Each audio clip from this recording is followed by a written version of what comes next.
Думата липофилинг е неправилно употребявана в България. Казвам се Диана Тодорова. 23 години от град Варна.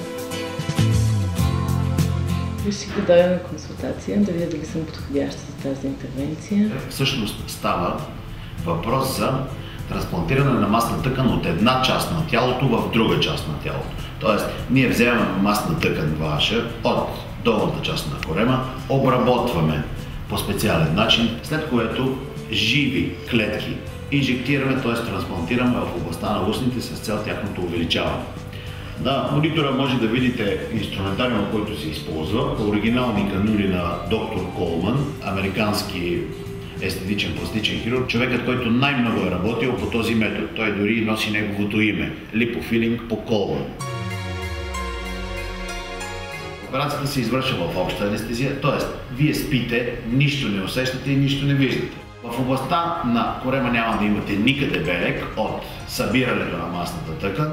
След операцията вие ще имате един лек оток в областта на корема.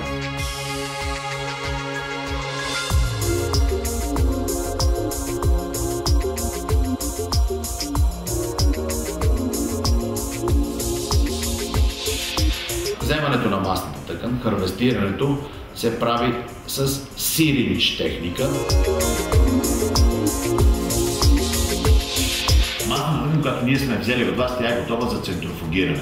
Центрофугирането става също в специална центрофуга на Колман, която е така наречената термоцентрофуга.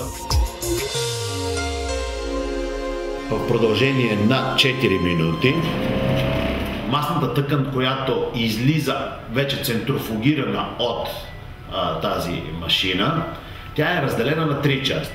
Отгоре има един тънък слой, така наречената масна емулсия. След това в средата, ето тук имаме жизнеспособни масни клетки. И най-отдолу, леко розовото, това е част от тази вода, която ние сме инжектирали, физиологичен разтвор. Водата се изцежда, след което другата част, така наречената емулсия или олио, бива попито с лакмусови хартийки в продължение на 15 минути.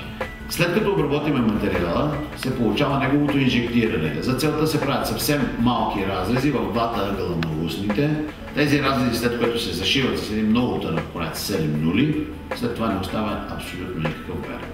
След операцията, единственото, което трябва да правите, е да охлаждате първите 24 часа устните, да мажете няколко пъти дневно с най-обикновен вазелин.